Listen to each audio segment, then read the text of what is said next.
I love this one here. The way it's done, you net it right away. You net it, cut around your electrical boxes, put in the little holes right here. You blow it in, fills it in. This is the, I mean, how soft it is, but it fills every cavity, right? Yep. All cavities it fills in. Yep. So there's no energy loss, period, anywhere. Now this person here just took their insulation and tossed it inside there. You know, and a lot of people think that if you just throw insulation in the more insulation, the better. It's not, that doesn't work like that. It's gotta be installed the right way. You have to fill all the cavities where this is just sideways and flipped upside down. Right.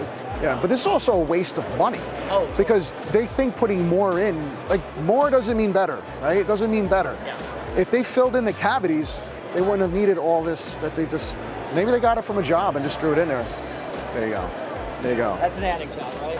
And this is what, 14 inches, probably R38, around there? That's right. This is done nice. Yeah. I mean, you know, you don't walk on it, but this is done right. You're gonna get the R value you need. It's covering everything.